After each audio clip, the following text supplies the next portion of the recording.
Hi everyone. Welcome back to a new episode. Um, Today we're going to do something a little bit different, a little bit fun. Well, hopefully a lot of fun, but I feel like I haven't sat in front of you guys like this in like 800 years. So I wanted to just kind of come back into it and talk about some stuff. There's definitely been a lot going on, just kind of across multiple series. So I thought it would be fun to just, you know, kind of mention it all. If you guys have an opinion or an emotion about something that's happening in motorsports right now, we're gonna get into it. I have a list. You guys know me. I always have lists of everything. 2 pages of list. um, I made a list of things that I want to talk about, and then I have some screenshots because I asked on my social media what you guys wanted to express an opinion on. And so I have those screenshots. And yeah, at first, I kind of like when I wrote this out, I had a little bit of like a plan, like a timeline in my head of how I wanted to do it, but I think we're just gonna go. I think we're gonna go with maybe relevancy. I don't know. The first thing I do want to talk about though is something I'm very, very excited about. Um, it's something that's happening tomorrow. My favorite series that brings together stars from multiple series, SRX, is back. They're back tomorrow. Um, they've brought back the old school Thursday Night Thunder branding, so they're back on ESPN at 9 p.m. Eastern. So I think I have the oh, that's not it. I have the entry list for tomorrow. So they're at Stafford, and in this race is Clint Boyer, last year's champion Marco Andretti, Paul Tracy, Kevin Harvick, Haley Deegan, Brad Keselowski, Denny Hamlin, Tony Stewart, Bobby Labonte, Ryan Newman, Ken Schrader, who just became a full-time, full series regular, and my friend and yours, friend of the podcast, kind of, because he's my friend, Tony Kanon. Um, I think it's going to be super fun, and I'm definitely looking forward to it. I was seeing on Twitter there was some slight displeasure about some of the drivers. I mean, you're not going to please everybody, but and I'm not going to talk about it too much what I think, but I'm interested to see how certain things, oh, excuse me, how certain things um kind of go down and play out. And, you know, it'll be very, very interesting. I don't think unless they change the way they do their highlights that I'll talk too much or show too much of it. Um, but we'll see. So that is something to look forward to.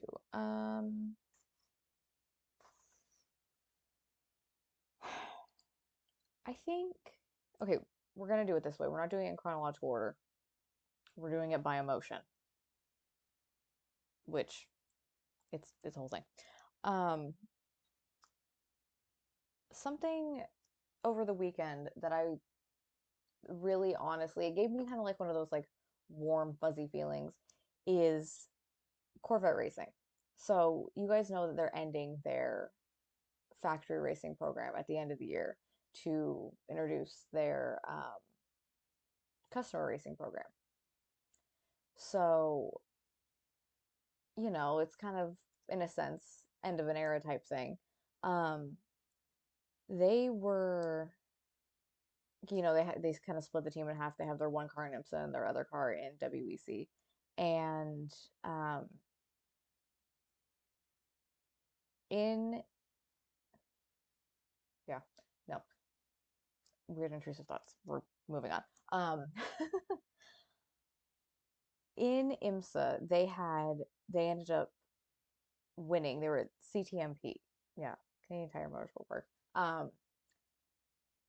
They ended up winning in GTD Pro, which is their 12th win there. But at the same time, same weekend, they clinched the GTE AM championship. And I think for those two things to happen, simultaneously, that's so cool. I love like little things like that work out and just, big team dynamics even, across the pond. Um, so that was great. I really like that. I think I'm one of those people just from a general kind of motorsports standpoint. Jeez, you guys can tell I'm having a great time talking today. um, it's been a long day already. Okay. From a general kind of standpoint, I have always kind of been a fan of Corvette racing. They've had some great drivers throughout the years, and they continue to have great drivers. So I am a little bit sad that their factory racing program is coming to an end. But I think it's super exciting to see what they're going to do in, the world of customer racing and how they're going to bring it all together. I think it's definitely something to look forward to. Um, oh, let us see. Oh, getting an Amazon delivery. Prime Day, y'all. Um, oh yeah, sticking kind of with that same vein of like IMSA.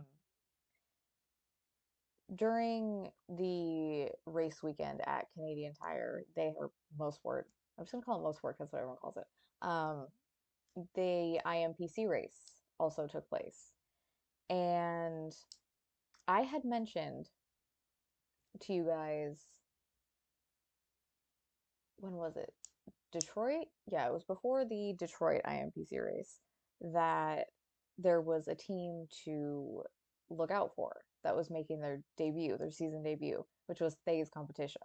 Um, they ended up on the podium in their debut, and I thought it was great. They really seem to have, just, from what I've seen on their social media, they really seem to have um, just like a great like team dynamic. They know they're not here for a full season, but they just all want to do the best they can, and they want people to talk about them. And everybody should be talking about them. I really do think so.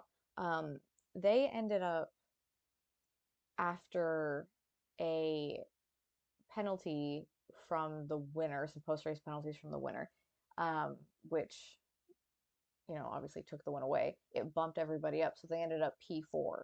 And it's just one of those things where it's like you want to root for them. Like they have Michael DeMeo and Mark Miller as their driver pairing, and they're so solid. Like they work together so well, and I think the way that we're only two races in, but you can see the way their driving styles fit together, and you can see, like I said, like the solid team dynamic, which is really nice to see because sometimes you see when like a team comes together, it's maybe like a little clunky or like a little awkward with the drivers kind of figuring each other out and all that stuff, but they really, I think, have come together exceptionally well. And it speaks to them not only as drivers, but as people. Um, but team you should be talking about, team you should be following. Um, yeah, I also I pointed this out. I tweeted this. If you guys follow me on Twitter, you would have seen it. Um, they had really great pit stops, like really, just really solid, and which is like it's one of those kind of like if you know type of things. But if you're not like super like into all aspects of a sport, you're like, because sometimes people look at me when I say that, but having good, solid, kind of almost like mundane in a way, where you're just like so routine when you get your pit stops down to that and you're not making like little mistakes, huge. Absolutely huge. Um, but yeah, I think that they're exciting to watch. I think they might have maybe one more race planned for this season, I think. But they're on. Ooh, I just shook everything. I need to not write on this. Um, follow them on Twitter. Follow them on Instagram. The team dynamics are great, and you'll just want to root for them. Um,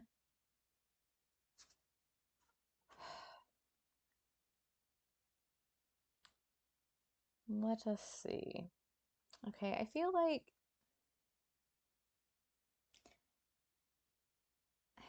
I have to like kind of switch gears, and now we're kind of going into like territory. So I don't. Okay, let's do this first. Let's just get this first thing out of the way because this happened last week, and I feel like no one talked about it. Like, I saw like maybe a handful of tweets on the day it happened, but that was kind of it. Um, and I think it's super funny that I'm talking about this on today of all days because if y'all remember, on this day last year is when Alex Flow contract drama 1.0 happened, and we all kind of got thrown into that crazy world, which I think is actually the first time I did a solo cast on this channel. So 1 year solo, which is kind of cool. Um, so it's kind of, but not really. But I'm just like kind of calling it this a little bit of Alex Flow contract drama 2.0 in a sense. So I'm gonna have more opinions and more just in depth on the people and specific people in this when I get to my next point. But Helmut Marko said he is the F1 Red Bull guy, just if you guys don't know. He said he wanted to offer Alex Flo a spot at AlphaTauri. And I was like, okay, sure, maybe like you just sign him to the team and then you kind of have him, right? Uh, no. Then here comes Zach Brown, and he staunchly says that Alex is their reserve driver, which is a hell of a statement. That's fine. Y'all want to fight over him, whatever. The thing that really got to me, and I saw got to some other people too, Pato O'Ward has been driving his absolute ass off for McLaren. Where is he in this argument? Like, he's getting absolutely nothing. Like, this kid, he wants to, at some point, I mean, I think as everybody in this, well, at least most drivers in this generation, are wanting a chance at some point in F1. He wants that, but Zach just decided no. Like, I just, here's the thing that makes me so mad.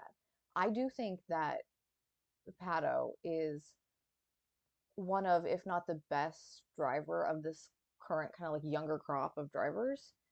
He's super focused. He's super talented. That's not to take anything away from Alex Blow. I think Alex is great too, but they're different drivers.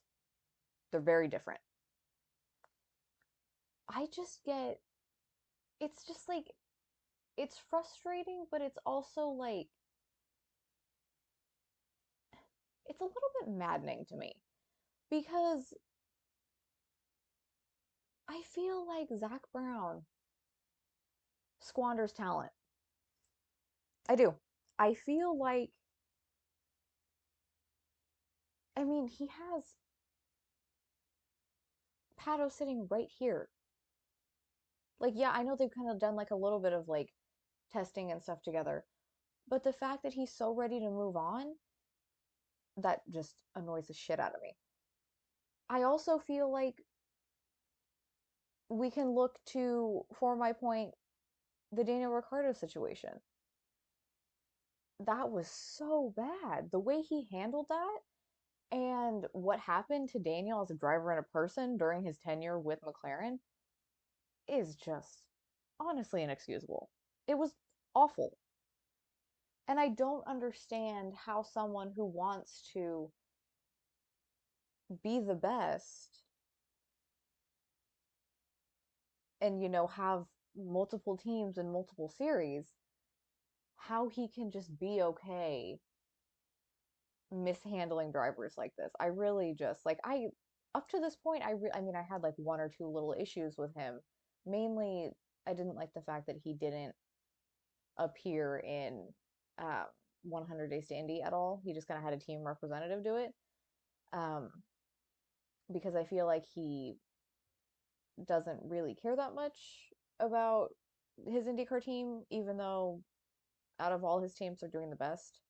I wish he would have made himself, more prevalent and like available for that for a time that wasn't just the Indy 500. Um, but I can't like it's just frustrating because it's like what are you doing? Like he could have what he wants. He could absolutely have it. But he's the one that's fucking it all up, you know, for lack of a better phrase and way to say it. So, and I don't know. I don't know if kind of what happened. Obviously, something's going to happen in the off season. We're going to see whatever play out. Um, but is it time for Pato to start thinking about leaving McLaren? Like, if he's looking at his future, maybe looking at the transition, potential transition to F1, is this going to be the place that serves him the best? I don't know. I mean, only he will know that, but I would hate to see him put in all this work and make this name for himself just for Zach Brown to turn him away. That would really, really suck because he's such a nice kid and he's so talented. So I don't know.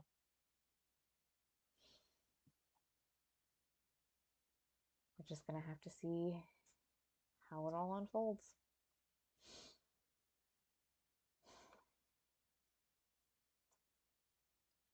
Um, Taking a cleansing breath from that, onto, I mean, slightly happier, and we're shifting into F1. It's slightly happier. Uh, Danny Rick is back. Like, everybody take a moment, clap for celebration for the Honey Badger. I am so happy. Like, so, so, so happy to see Daniel Ricciardo back in an F1 car. He's just, I, he's just so likable and he's so talented. And, kind of like I said, it was really unfortunate to see what happened to him as a driver and as a person in his tenure at McLaren. So I'm super happy to see him back. You could tell, he took that time away. And in that time, since you could tell he's just so much happier. And, that's what we want for everyone. I want all these drivers to be happy. I want them to be mentally sound. Like, you want them to be having a great time doing what they love. So to see him back, to see that smile is amazing. Um, I think honestly, him coming back has refreshed my excitement for kind of the rest of the F1 season because I was so just like, ugh. Like I was so bogged down with my fantasy team. I was just tired of hearing about any of it. I needed a break from it. I was just not like into the series at all. But this is like, I said this to my dad yesterday. I was like, I am 6% more excited about the rest of the year now. um, the thing about this though is it's not just like, hey, I'm back. It's come at the price of Nick DeVries being out and AlphaTauri, which I mean, I could have pages and pages on that alone, on that drama. Here's the thing about that, because there's so much. So, if you guys don't know, AlphaTauri is kind of like the junior Red Bull racing team. So they had Yuki Tsunoda and uh, Nick DeVries. That was their lineup for this year. And then Red Bull had signed Daniel Ricciardo to be their reserve driver. And he's been spending a lot of time in the sim, kind of getting back to himself, just like as a driver. Because Christian Horner said after his, tenure, after Daniel's tenure at McLaren, that he didn't recognize him as a driver. And I think a lot of people didn't. But he said he's been spending a lot of time in the sim. He seems like himself again. So I kind of pieced it together a little bit just based on a little bit of research I did yesterday. And even more stuff came out this morning. So I'm just like, ah. End of June, people kind of start to talk about the potential transition of, is Daniel Ricciardo going to replace Nick DeVries at any point, next year, this end of the season, any type of thing. Um, I did do a little Google search, and this year, what do we get? Like, what's that? One, two, three, four, five, six, seven, eight, 10? 10 races in. Uh, and Nick DeVries had finished 14th, 14th, 20th, 18th, 14th, 12th, 15th, 18th, 17th, and 17th. Um, not great. Most of those were finishing in better places than he started, which, is what you want, but not great. Um, he kind of burst onto the scene last year after he replaced, I think it was Alex Albon, at a race for Williams. And, you know, did well enough to, gain the attention of some of these teams. And for a while people are, talking about if he's going to be replaced, there's also things coming out saying that, oh, he's absolutely going to be replaced because it seems like Helmut Marko has some sort of personal vendetta against him, that he really just hates him. So, end of June, Helmut Marko says originally he was the one who was so excited to sign DeVries. He really liked him. He's the one that wanted him. And Christian Horner was the one that was unsure about him. And he had to, like, convince him a little bit. He's like, that's the only time we've disagreed in a while about a driver. Which, maybe? No, could have happened. Um, so that whole thing happens. And then the very next day, articles come out and say that they, as a team and an organization, aren't happy with Nick's performance thus far. Um, which, I mean, those conversations happen. You always want more if they're not, if you think one of your cars isn't performing as well, right? A couple days after that, um, he gets asked about the actual potential of, which Helmut Marko's been talking a lot lately, like a lot. So it's kind of hard to keep up with everything he's been saying and everything that's been going on, because He seems to be doing a new interview every single day. Um, so he gets asked about the actual potential of the replacement. He says, "Oh, it's going to depend how the tire test goes." But he says so with this kind of like smirky grin on his face. And then yesterday it was surprise. Danny Rick's back. Reese is out, which, you know, I believe he potentially could have been. He probably was really good at his tire. I mean, listen, he was obviously really good at his tire test. I don't know how much better, but obviously really good. Um, I don't think that was ever going to be the determining factor in this. Um, I think, and a lot of the fans think that this obviously was a long time coming and he was just looking for an excuse for a reason to finally make the switch. Although it just seems really like we're back to the mismanagement thing. It seems really weird and mismanaged because unless it's like dire straits, you're not typically going to give a driver 10 races to impress you and then be like, okay, bye, like you're out. It's usually at least most of a season or a full season before they decide to make that switch. But it really does just seem like it's one of those kind of like long time coming. He made this, signing decision and now he's come to regret it. So he's like looking for anything to kind of get him out of there. Overall, not great. Doesn't feel super good. Um, I do think that the thing that AlphaTauri has been missing this entire time, whole time, is what Danny Rick brings. An experienced driver. Like, and they need that. They need that so bad. Every team, if you're gonna do the thing where you're gonna have a young driver, which Yuki is great. He's so cute and he's so sweet. And we have seen a lot of improvements from him. And you just, you want to root for him as a person. But he's only like a couple years in. Like, he's not the veteran. Like, you need in a team like that, especially if it's like a junior team, you need that experience.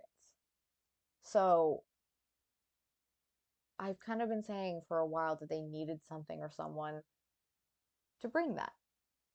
In that case, in that aspect, this is great. However, I also know I think they were like training up a kid in F2 or something. They had someone, what's his name? Lawson? People were thinking that he was maybe going to be the replacement or he was going to come up.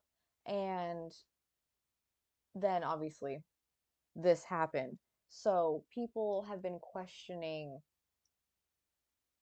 their trust, I guess, in their junior driver rankings and like just kind of the drivers they have down there. Which, if you're doing that, that's not great. But also, if you're the kid who's like trying and been like training up to come up and then someone else gets picked over you, even if it does, you kind of, make sense for X, Y, and Z reasons, that doesn't feel good. Like, so in that case, you feel bad for even more people. So it's not, there's just, there's a lot of, I feel, mishandlings going on right now. Um, Obviously, I would love to see Daniel Ricciardo just get back in there and kind of have like a Fernando Alonso moment where he just starts like taking the car and getting podiums and just like showing the world that he's back. Um,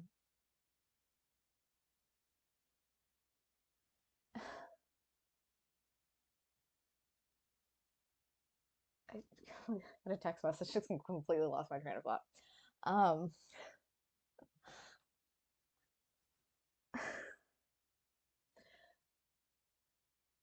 yeah, I want that for him, and I want to see him,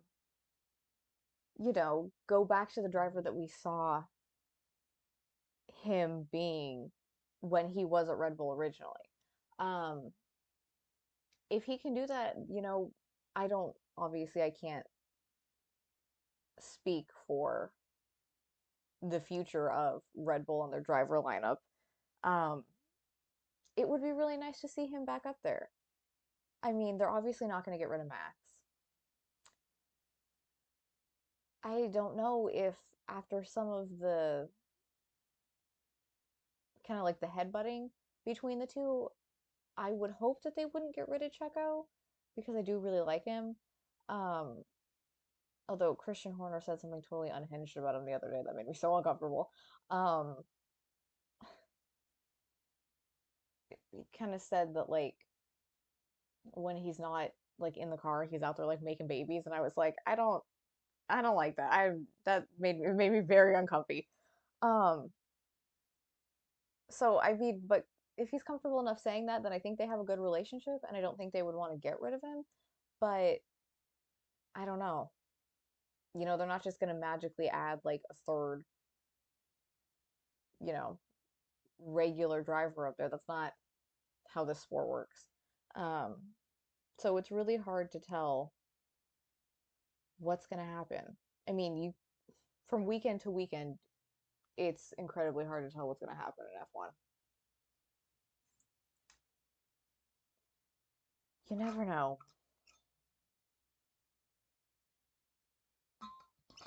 But yes, it is all the chaos all the time. Ugh. But yeah, I don't know. You hope for the best and you hope that people can move forward and have successful careers and be happy in their current situations as drivers, but it's so hard to tell. Oh, I did see before I went live that Toto Wolff this morning was having coffee with Nick DeVries.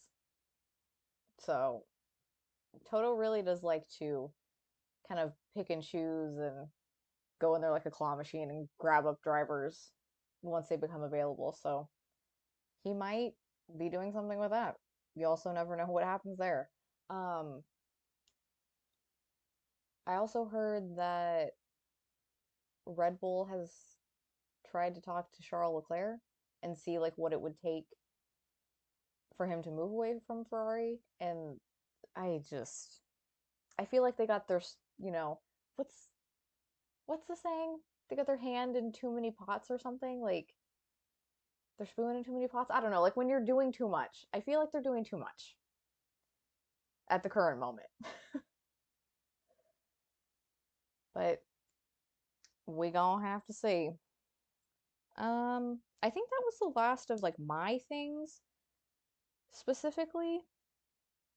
Um,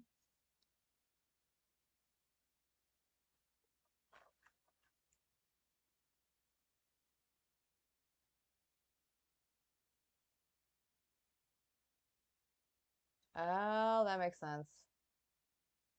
I don't actually know much about his career prior, but that would make sense if Toto's like, "Hey, want to come back?" I think that'd be a smart decision. Can I tell you, when I was writing down, because I physically wrote out notes for this, I think I spelled his name wrong about 3 different times before I had to look it up. Um, yeah, so let's go into, I have screenshots for things that people wrote in to tell me that they wanted to talk about. Um, oh, actually, I have one. I was talking to my dad yesterday, and I was telling him that I was doing this, and I was like, "Do you have things to say?" Because he and I obviously talk about motorsports and like racing a lot. That's like a huge part of our relationship. Um, he's the reason, this is my career. So he told me, he's like, well, I don't get into it, as much as deep as like you do. And I was like, that's fair. Although sometimes he does. But in general, he told me that he really has enjoyed kind of seeing the direction and how NASCAR is trying to like build themselves back up. He really likes the Trackhouse Project 91 situation with bringing in the different drivers from different series and when SVG won in Chicago. So he likes what Justin Marks is doing. He's become a big fan of that. Even though he is not one to like sit down and watch NASCAR every race. He sees it occasionally, and he also really likes the big tracks. And I too like the big tracks. That's what we would watch when I was growing up, was the big races. Um, but I do agree with him that, and I said this on Twitter. Um, I love what Justin Marks has done with Project 91. I think it's so, so important to, because it it works both ways. It's other people, more of like a broader audience, um, being excited to watch NASCAR, but it's also other drivers being introduced to an American audience that otherwise might not happen. So it has, good for the goose. It's what's good for the goose is good for the gander or whatever. It's good for everyone. I am just saying the dumbest sayings today. Why are you guys letting me do this? No one's called me out for my stupid sayings yet, because I'm fully not saying all of them right. um, but yeah, I think that has been super important and something great to shine a spotlight on. So big ups to Justin Marks and Trackhouse for Project 91. Um,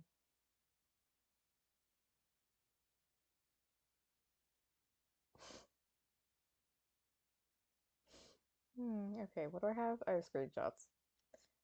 Um,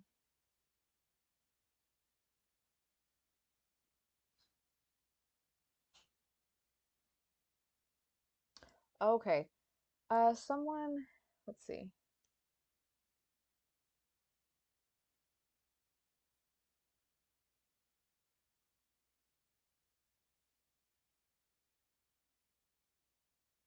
Yeah, I agree. I definitely, not that I was like the biggest NASCAR fan anyway, but definitely recently I've been paying more attention to it and it's been more exciting to watch. I feel like they hit a real big downslope for a while. And it seems like they're trying at least. There's more kind of like track diversity. And yeah, I agree.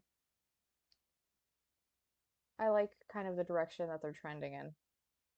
And I also like seeing not just like with like the Trackhouse thing, but just like other like random drivers, not like random, but like drivers that are like regulars in other series just coming over to do this or to do that. You know, Jordan Taylor, loved that. I know, I think Connor Daly did a NASCAR race or he was trying to do some stuff. Andy Lally is great in NASCAR. He's just good at race cars, and I love that for him. Yeah, ovals, I can only watch like the big ones. I get really just like bored and really like kind of over it and a little bit motion sick and nauseous when they race on smaller tracks. So when they do like the big ones, that's when I'm more likely to tune in for a few minutes and see if anything catches my interest. But it's better than it was, I feel like, for me at least, because I used to be like, NASCAR, no thanks.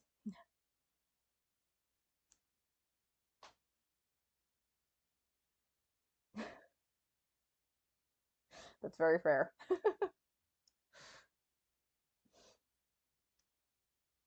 Um, what was I looking for? Oh, screenshots. Um,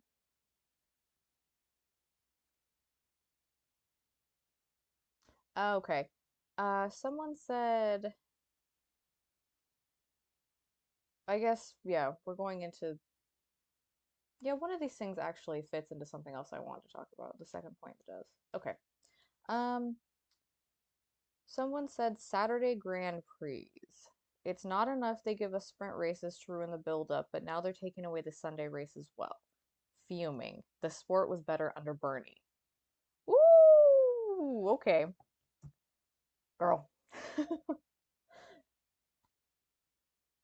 Ooh, that's a big one. Saying the sport was better under Bernie is a big opinion for F1.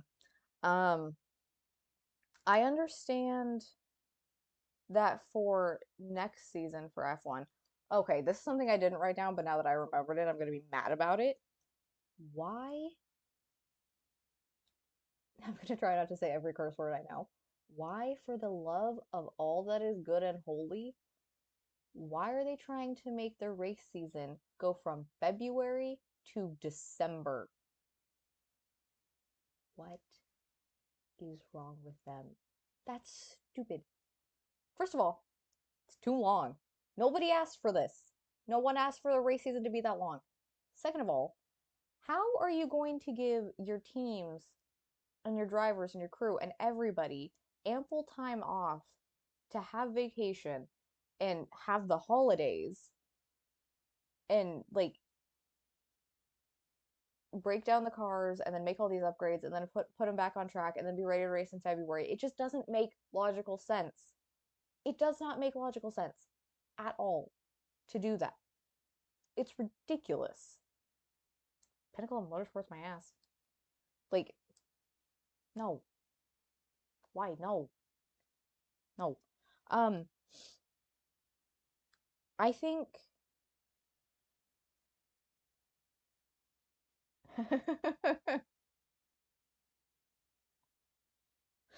oh man. Of course not. Can't have that. um, I understand that some of the races they were switching to a Saturday for religious reasons, for like the Middle East or something, like Ramadan or something. I know that was the reason for one of them. Um,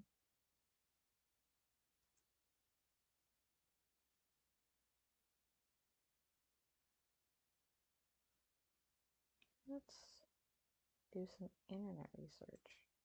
Oh, that was the wrong thing. Apparently, I don't know what year it is.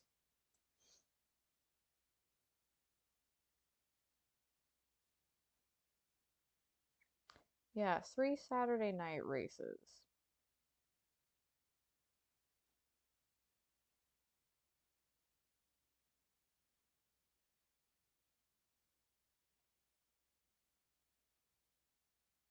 Yeah, Bahrain and Saudi Arabia, the first two, taking places on Saturday nights to ensure that both events can be held prior to the start of Ramadan. That I understand. Super respectful. I don't have a problem with that. 3 races in the United States: Miami, Austin, and Vegas. Okay, this is the thing I was annoyed about. Why is Vegas a night race? Like, I get that, like, the city looks better at night, but if they're trying to be like 11 o'clock, like 11 p.m. on the West Coast, absolutely not. I knew they wanted to start it late. That was like the talk kind of earlier in the year. But if they actually do that, oh, that's going to be so annoying. In November, November in Las Vegas, like, it's fine. But it's just, I don't have a problem with a night race. I like night races. But if they want to start it super late, that's when I'm going to be annoyed about it. Like, you're coming to the West Coast. Be reasonable. Because if you try to do it super late on the West Coast, then what, you want your East Coast viewers to get up at like 2 a.m.? No.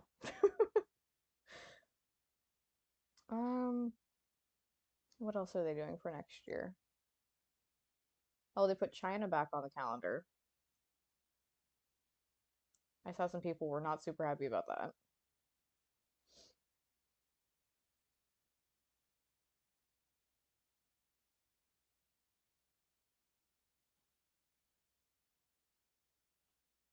I don't, I don't know about this. Um,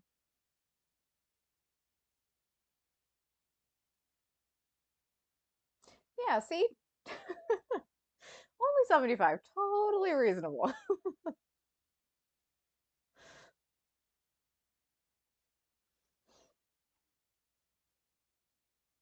Um, Full schedule for next year looks like Bahrain, Saudi Arabia, Australia, Japan, China, Miami, Imola, Monaco, Montreal, Spain, Austria, Great Britain, Hungary, Belgium, Netherlands, Monza, Azerbaijan, Singapore, Texas, Mexico City, Brazil, Vegas, Qatar, and Dubai. That is a lot of racing.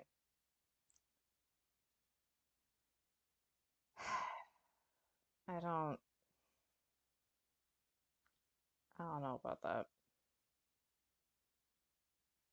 It's just so long though. Like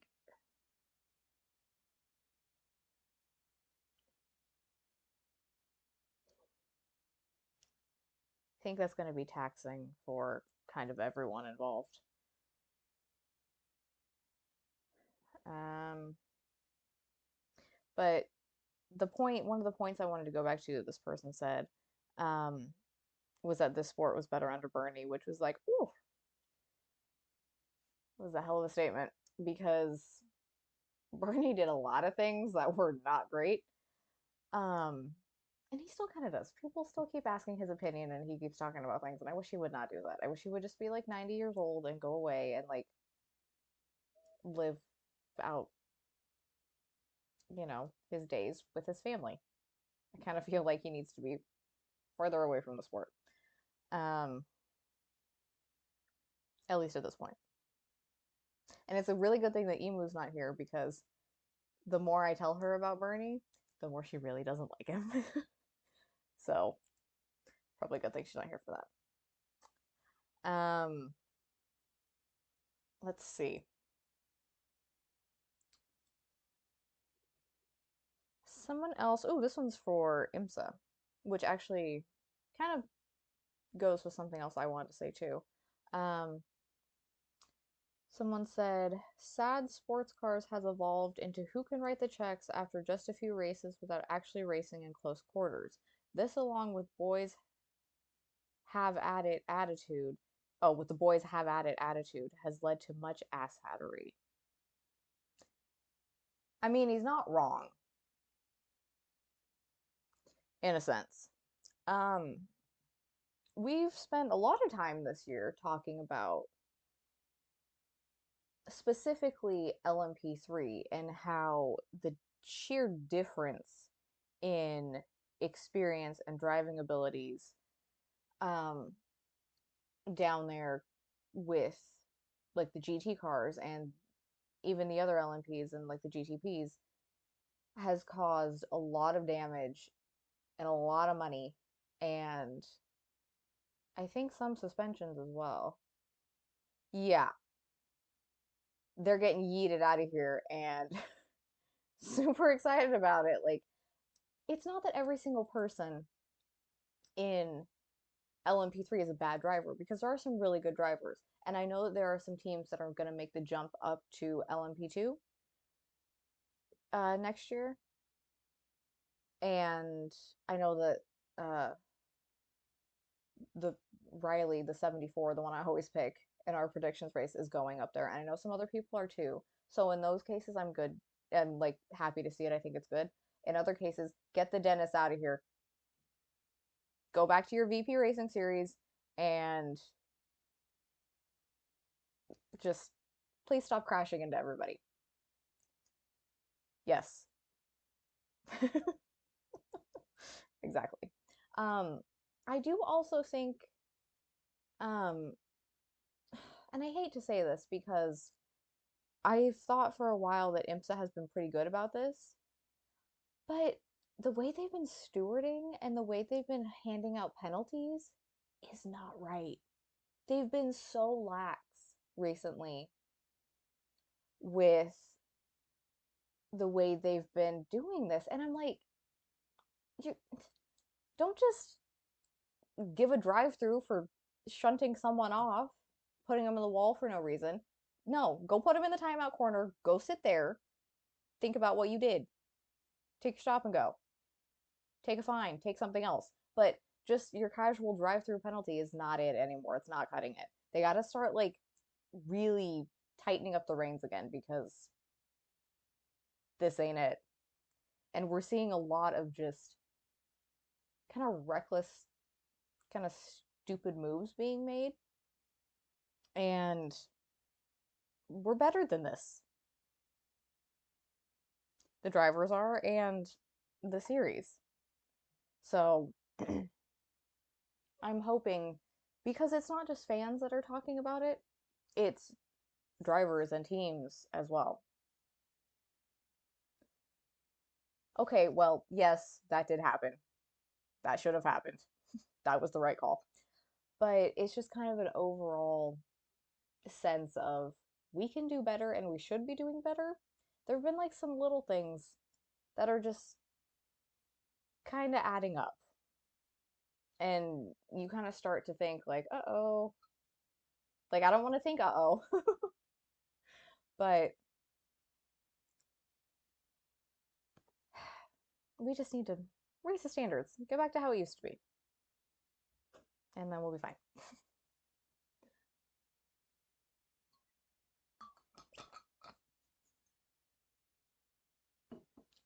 I am sweating. I should have turned the air on before I started, but it wasn't that hot in here then. But I regret it. I knew as soon as I sat down and hit go live, I was like, oh, I should have turned the air on.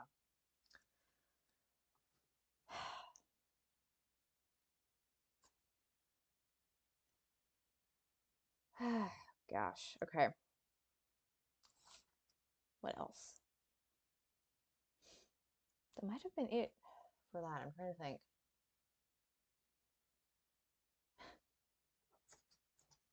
Um, let's see. What's happening?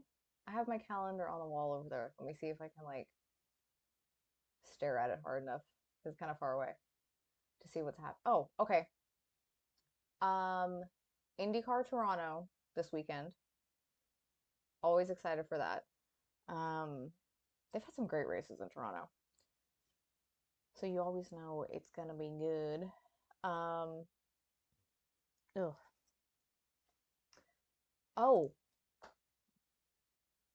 NHRA drag racing this weekend. Ow, starts the Western Swing, which I'm always super excited about.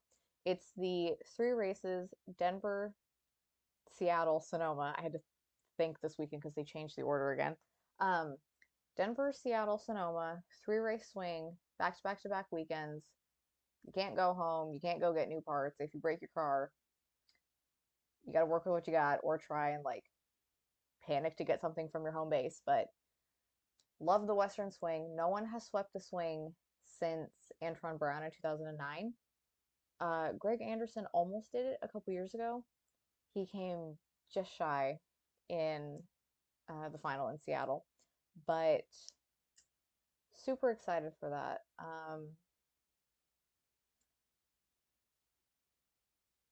They're kind of getting close to like the heart of their season in a sense. I think two races after that is their biggest race of the year in Indy, the US Nationals. Emu doesn't know it yet, but I have it written down on my little notepad over here, and this reminded me that she and I are going to do predictions for that as well because it's fun. Um,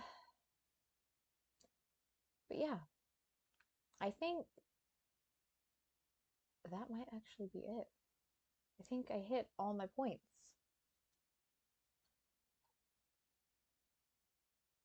Yeah, all my little check marks next to all my little notes that I made.